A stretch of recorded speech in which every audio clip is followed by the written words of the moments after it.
Hi, I'm Michelle Johnson. Welcome to Quiltinator.com. I have finished the first 3 rows of the little quilt that I'm making for my daughter. And next time I'm going to actually show you how to join it together to do a quilt as you go.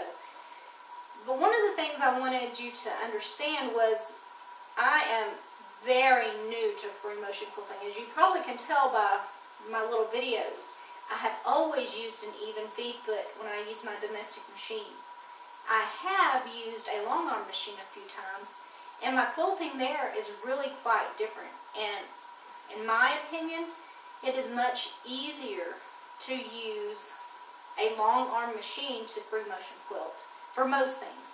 If you want to do super tiny stitches, I would use a domestic machine or little detailed things. But I know other people who do their art quilts and show quilts with a long arm or mid arm quilter.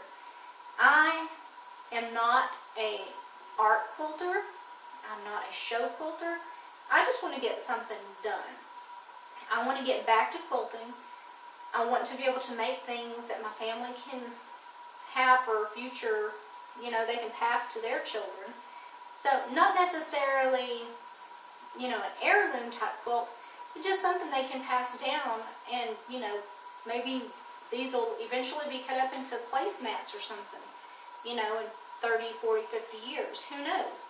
What I would like is to be able to quilt with an even stitch eventually, but it takes time. I'm getting used to my octi-hoops with my machine without the even feed foot, and I am so thrilled about how things have come out. And from this distance you can't see my mistakes, and even up close, if you're looking really close, unless you were, judging this quilt or something, you're not going to notice, that I doubled over something 2 or 3 times.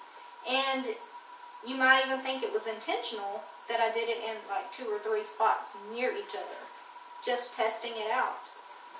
I love how it's turning out, and it has been a lot of fun to do this. And it's been taking several days. I have just blurred ourselves out because my chimes on my clock decided to interrupt what I was saying at the time, but I am very pleased with what has happened with this quilt, where it's going.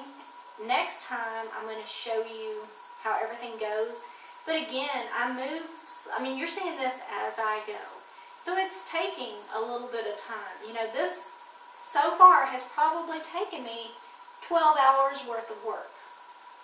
And that's not even the, piecing it together.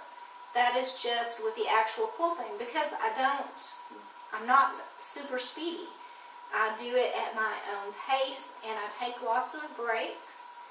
So it takes me a while to get back to what I'm doing. This is about half an hour of stitching done in fast forward. You'll notice I'm adjusting my speed, my hand positions, and the quilt really often. And if you could hear the going-ons in the background, you'd hear the singing, laughing, discussions about snacks, the dogs wanting to go outside. You're also going to notice that I brace the quilt with my fingertips here on the corners because the octi-hoops just won't reach, so I need to stabilize the quilt with my fingertips. And I stitch all the way out into the batting, so that way I can get my spacing to look like I want it to. And then you're going to get to see a few pictures of the quilting, and you're going to see it's not perfect, but it is a start, and it really is a lot of fun. And I'm telling you, you should go practice just a little bit. Thanks for watching. I'm Michelle Johnson with Quiltinator.com, and I'm getting back to quilting.